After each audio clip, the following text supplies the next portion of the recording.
नमस्कार साथियों, एक बार फिर श्री नर्सिंग क्लासेस के इस अमेजिंग प्लेटफॉर्म पे आपका स्वागत है। आज हम मेडिकल साइंस का एक बहुत ही इंपॉर्टेंट टॉपिक्स को कवर करेंगे जो एग्जाम्स और इमरजेंसी मेडिसिन दोनों के लिए क्रूशियल है, जिसका नाम है rule of nines for burn. वैसे पेशेंट जो बर्न हो जाते हैं उनके ऊपर रूल ऑफ 9 लगा करके टोटल बॉडी सरफेस एरिया को परसेंटेज में निकाला जाता है। आपने सुना होगा कोई पेशेंट जल जाता है तो हॉस्पिटल ले जाता है, डॉक्टर या फिर नर्सेज सबसे पहला क्वेश्चन करते हैं कि बॉडी का कितना परसेंट हिस्सा जला है। तो बच्चों उस टाइम पे वो परसेंटेज निकालने के लिए यही रूल ऑफ 9 काम आता है। क्लियर है बच्चों? तो आज हम इस वीडियो के माध्यम से ये देखने वाले हैं कि रूल ऑफ 9 कैसे निकालना है, बॉडी का जो टोटल बॉडी सरफेस एरिया है वो कैसे निकालना है। अगर पेशेंट का 30% पोर्शन या फिर 50% पोर्शन जल गया है, पेशेंट 48 आवर्स से पहले का क्या ट्रीटमेंट देना है, 48 आवर के बाद का क्या ट्रीटमेंट देना है, हर एक चीज एक सिंपल भाषा में समझेंगे। तो चलिए बिना टाइम गवाए हम इस क्लास को शुरू करते हैं। सबसे पहले रूल ऑफ 9 होता क्या है और इसको किसने दिया, देखते हैं बच्चों। Rule of 9, rule of 9 in burn patient, rule of 9 in burn patient. Rule of 9 in burn patient क्या होता है? सबसे पहले ये किसके द्वारा दिया गया बच्चों? Given by वालेक। क्लियर है? अब रूल ऑफ 9 में टोटल बॉडी सरफेस एरिया को हम 9 से डिवाइड करके पूरा हम क्या करते हैं, इसका total body surface area percentage में निकालते हैं। टोटल परसेंटेज कितना होता है बच्चों? तो वो होता है 100%। टोटल कितना होता है? 100%। तो आज हम देखने वाले 100% कैसे होता है। सबसे पहले देखते हैं head and neck. Head and neck, सबसे पहले क्या देखते हैं? Head and neck. उसके बाद देखते हैं anterior trunk. Anterior trunk, anterior trunk यानी कि आगे वाला जो, ये आपका आगे वाला जो हिस्सा है उसको एंटीरियर ट्रंक बोलते हैं, और पीछे वाला जो हिस्सा है बच्चों उसको पोस्टीरियर ट्रंक बोलते हैं। नेक्स्ट है पोस्टीरियर ट्रंक। क्या है बच्चों? Posterior trunk. नेक्स्ट है आपका अपर एक्सट्रीमिटीज। क्या है? अपर एक्सट्रीमिटीज। नेक्स्ट है लोअर एक्सट्रीमिटीज। क्या है? Lower extremities, lower extremities. और लास्ट वन है बच्चों आपका जेनाइटल ऑर्गन, जिसको जेनाइटिलिया भी बोला जाता है। अब हेड एंड नेक, इधर मैं एक फोटो बना दे रहा हूं बच्चों। इधर मान के चलिए ये क्या है? कोई पर्सन है। ये क्या है बच्चों? ये कोई पर्सन है, ये उसका हाथ है, ये उसका पैर है बच्चों। क्लियर है? हम बात कर रहे हैं हेड एंड नेक, यानी कि ये उसका गर्दन है बच्चों और ये पूरा हेड है। ये पूरा क्या है? हेड है। तो ये कितना होगा? तो ये होता है बच्चों 9%। कितना होता है? 9%। कितना होता है बच्चों? 9% कंसीडर करते हैं। नेक्स्ट है बच्चों एंटीरियर ट्रंक। क्या है बच्चों? Anterior trunk. एंटीरियर ट्रंक को कितना परसेंट देते हैं? तो 18% दिया जाता है। कितना परसेंट? 18%। अब इसमें क्या है बच्चों, देख सकते हैं, ये पीठ बना देता हूं मैं। ये पोस्टीरियर पोर्शन बना दिया और ये मैं इंटीरियर बना दिया। जो इंटीरियर कितना हो गया बच्चों? 18%। कितना होता है? 18%। और पोस्टीरियर भी बच्चों कितना होता है? 18% ही होता है। पोस्टीरियर ट्रंक भी आपका कितना होता है? तो टोटल 18% होता है। नेक्स्ट है अपर एक्सट्रीमिटीज। ये जो हाथ देख रहे हैं बच्चों, ये है अपर एक्सट्रीमिटीज। तो ये होता है बच्चों 9%। क्लियर है? 9% होता है। कितना होता है? 9% इच साइड, यानी कि 9% इधर भी होगा और 9% इधर भी होगा। क्लियर है? उसी तरह से लोअर एक्सट्रीमिटीज भी बच्चों क्या होगा? 9 होगा तो नहीं, ये होता है 18, ये 18% होता है और इधर भी 18% होता है। क्लियर है? तो जो अपर एक्सट्रीमिटीज है वो 9% होता है। 9% 2 से गुना कर देते हैं, ये क्या हो गया? 18%। क्लियर है बच्चों? और लोअर एक्सट्रीमिटी भी देख रहे हैं कि 2 होता है, एक 18 इधर 18 इधर, तो 18% को हमने क्या करना है, 2 से मल्टीप्लाई कर दें, यानी कि टोटल 36% क्या होता है, लोअर एक्सट्रीमिटीज। और जेनाइटेलिया जिसको हम 1% कंसिडर करते हैं, ये वाला पार्ट है बच्चों, इसको हम क्या करेंगे, 1% कंसिडर करते हैं। तो रूल ऑफ 9 में अगर इसको टोटल ऐड कीजिएगा, इसको अगर टोटल कीजिएगा तो टोटल 100% आएगा। कितना आएगा बच्चों, 100%। क्लियर है। तो इसी 100% में क्या करना है, इसी तरह से हम क्या करेंगे, रूल ऑफ 9 की मदद से हम टोटल बॉडी सरफेस एरिया को परसेंटेज में निकालेंगे। अगर मान के चलिए कोई पर्सन है जिसका ये वाला हाथ जल गया, क्लियर है, ये लेफ्ट वाला हाथ जल गया और उसका जो है एक लेग जल गया, एक लेफ्ट वाला लेग भी जल गया, तो टोटल कितना हो जाएगा, तो 18 और 9 को आप क्या कीजिए, जोड़ दीजिए। ठीक है, तो कितना हो गया, 27%। कितना हो गया बच्चों, 27% इसका body surface, total body surface area हो गया। तो हम क्या बोलना है, 27% इसका बर्न हो चुका है। क्लियर है। तो अब नेक्स्ट बढ़ते हैं बच्चों कि अगर किसी पेशेंट के अंदर बर्न हो गया तो बर्न होने के बाद मैनेजमेंट कैसे करना है। अगर मान के चलिए कि बर्न हो गया, बर्न होने के बाद हम 2 क्राइटेरिया में इसका मैनेजमेंट देखेंगे। एक 48 आवर्स के अंदर, 48 आवर्स के बाद, यानी कि 48 आवर्स, लेस देन 48 आवर्स, एक है मोर देन 48 आवर्स। क्लियर है। तो लेस देन 48 आवर्स में हमने क्या देखना है कि डेथ का कारण क्या क्या होगा। डेथ ड्यू टू हाइपोवोल्मिक शॉक,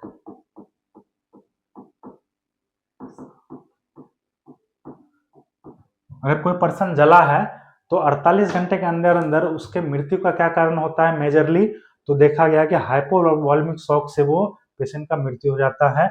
और क्यों होता है, क्योंकि बच्चों इसमें क्या होता है, किडनी काम नहीं करता है, किडनी फेलियर हो जाता है।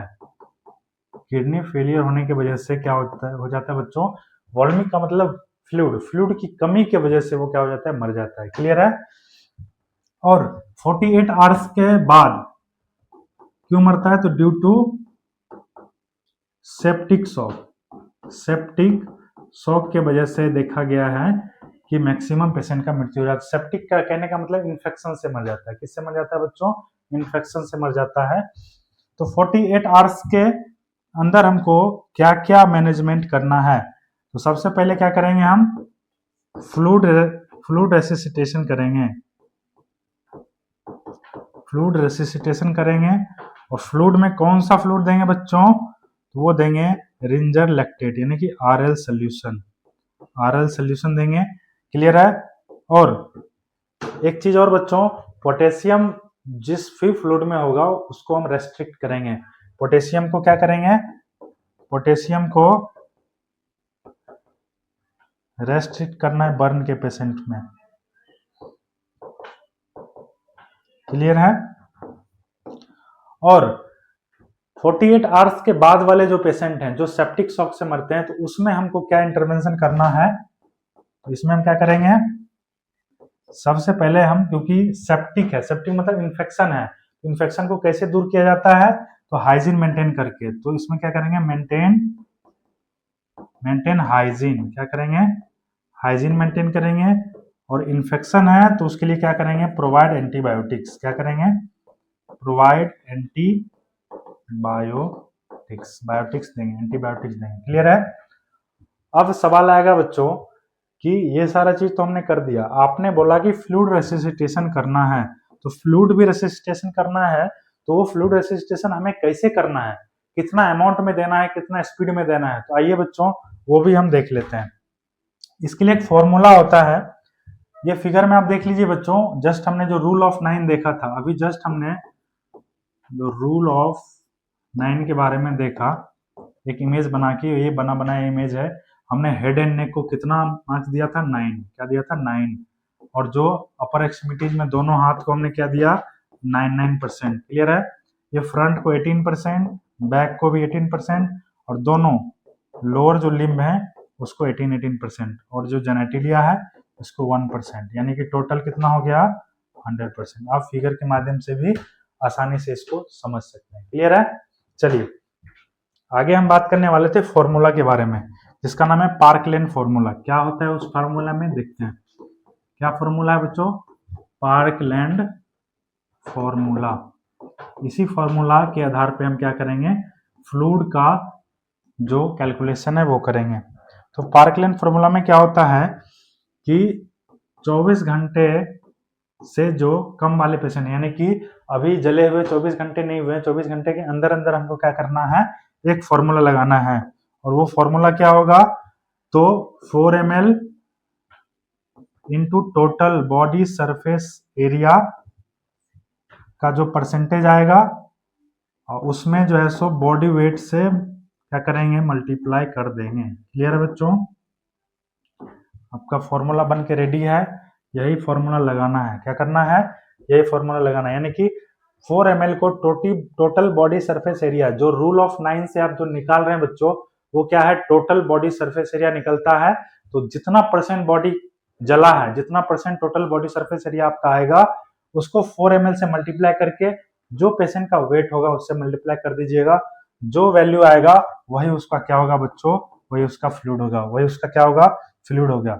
आपको एक चीज समझने वाली ये है कि जो 50% फ्लूइड है, जो बच्चों जो आपका 50% फ्लूइड है वो फर्स्ट 8 आवर में देना है। क्या करना है, फर्स्ट 8 आवर्स में उसको देना है। क्लियर है? और जो बाकी का 50% जो फ्लूइड है, बाकी का जो 50% जो फ्लूइड है वो 16 से 24 घंटे के बीच में देना है। क्लियर है? मतलब कि जो 8 घंटे तक, 8 आवर्स तक जो फ्लूइड दीजिएगा वो 50% नहीं कि बहुत तेज अमाउंट में, बहुत ही ज्यादा अमाउंट में फ्लूइड देना है, तेजी से देना है। और जब 8 घंटे आपने दे दिया, 50% जब खत्म हो गया, तो नेक्स्ट 50% 16 to 24 आवर्स के बीच में आपको देना है। क्लियर है? अब देखिए, अब क्या करना है कि किसी पेशेंट का 24 आवर्स से ज्यादा हो चुका है, उसमें हम क्या मैनेज करेंगे, उसमें हम कैसे मैनेजमेंट करेंगे। तो एक ब्रूक फॉर्मूला आता है। क्या आता है बच्चों, एक ब्रूक फॉर्मूला आता है। इस फॉर्मूला के अंदर क्या होता है कि अगर कोई पेशेंट मोर देन 24 आवर्स हो चुका है, जिसका मोर देन 24 आवर्स हो चुका है, तो उसको एक फॉर्मूला लगाना है जिसका नाम है ब्रूक फॉर्मूला। इसमें क्या करना है, same 2 ml into total body surface area का जो परसेंटेज आएगा उसको आप बॉडी वेट से क्या कीजिएगा, मल्टीप्लाई कर दीजिएगा। क्लियर है बच्चों? उसमें क्या था, 4 ml से मल्टीप्लाई कर रहे थे, और ब्रूक फॉर्मूला यानी कि 24 आवर्स से ज्यादा हो गया है, उस केस में आपको क्या करना है, 2 ml से मल्टीप्लाई करना है। क्लियर है? और आपका जो भी पेशेंट है वो रिकवर आसानी से हो जाएगा, रिकवर हो जाएगा। क्लियर है बच्चों? अब हमको क्या करना है कि ये सब चीज तो हमने कर दिया। अब जब पेशेंट कोई बर्न का पेशेंट है, जला हुआ पेशेंट है, तो आपको इमीडिएट रूप से नर्सिंग इंटरवेंशन क्या करना है वो भी देख लेते हैं। इमीडिएट मतलब कि तुरंत आपको सबसे पहला काम प्रायोरिटी वाइज क्या रहना चाहिए, तो इमीडिएट नर्सिंग केयर इन बर्न पेशेंट। जो जला हुआ पेशेंट है, बर्न पेशेंट का इमीडिएट नर्सिंग केयर आपको क्या करना है, चलिए उसके बारे में देख लेते हैं। सबसे पहले क्या करना है, आपको एयरवे मेंटेन करना है। क्या करना है बच्चों, एयरवे मेंटेन करना है। यानी कि अगर कोई पेशेंट आता है तो उसको चेक करना है कि वो सांस प्रॉपर्ली ले रहा है कि नहीं। सांस इन द सेंस आपको क्या करना है, उसका ब्रीदिंग पैटर्न चेक करना है, आपको उसके लंग्स के पास अच्छे से देखना है, या फिर अस्कल्टेट करने का कोशिश करना है। तो एयरवे सबसे पहले चेक करना है। दूसरा क्या करना है बच्चों, जो भी ज्वेलरी वगैरह या फिर टाइट क्लॉथ पहना होगा उसको रिमूव करना है। क्यों? क्योंकि जब बॉडी उसका जला हुआ रहेगा तो बॉडी के अंदर सूजन होगा। सूजन इन द सेंस कि बच्चों इन्फ्लामेशन होगा। अगर वो टाइट क्लॉथ पहना है या फिर ज्वेलरी पहना हुआ है, उस टाइम पे उस स्किन नेक्रोसिस होने का खतरा बढ़ जाएगा बच्चों। नेक्रोसिस मतलब वहां का जो टिश्यूज है बच्चों डेथ होना स्टार्ट हो जाएगा, डेड हो जाएगा। तो remove jewellery and tight cloth. जो टाइट क्लॉथ होगा बच्चों उसको क्या करना है, आपको रिमूव कर देना है। क्लियर है? नेक्स्ट है बच्चों कि अगर बर्न पेशेंट है तो उसको कवर करना है। कवर करना इसलिए इंपॉर्टेंट है क्योंकि क्या है कि बाहर के इन्वायरमेंट में बहुत सारे माइक्रो ऑर्गेनिज्म क्या रहते हैं, टहलते रहते हैं, यानी कि वायरस बैक्टीरिया रहते हैं। अगर उस बर्न वाले पेशेंट को कवर नहीं करते हैं तो वो इन्फेक्शन तुरंत लग सकता है, इन्फेक्शन का चांस हो सकता है। इसलिए इन्फेक्शन को बचाने के लिए आपको क्या करना है, cover the burn patient. Burn patient को क्या करना है, कवर कर देना है। क्लियर है। उसके बाद क्या करना है, आपको पेन मैनेजमेंट करना है। अगर पेशेंट को पेन हो रहा है, पेन मैनेजमेंट कैसे कीजिएगा, फ्लूइड के थ्रू। उसका जो आरएल चल रहा है, आईवी फ्लूइड चल रहा है, उसी में कोई पेन किलर दे सकते हैं, एनाल्जेसिक दे सकते हैं, ताकि उसका पेन क्या हो जाए, कम हो जाए। तो पेन मैनेजमेंट करना है। क्लियर है बच्चों। तो ये टोटल क्या थे बच्चों, ये इमीडिएट नर्सिंग केयर थे। जब बर्न पेशेंट का तुरंत जो नर्सिंग केयर होता है वो था। क्लियर है बच्चों। सबसे पहले एयरवे को मेंटेन करना है, जो भी ज्वेलरी टाइट क्लोथ पहना हुआ है उसको रिमूव कर देना है, बर्न पेशेंट को कवर करके रखना है और पेन मैनेजमेंट करना है। आई होप आपको ये पूरा वीडियो समझ में आ गया होगा। आज के लिए इतना है बच्चों। पढ़ते रहिए, हंसते रहिए और एक नर्सिंग ऑफिसर बनकर दिखाइए। आपका बहुत बहुत धन्यवाद।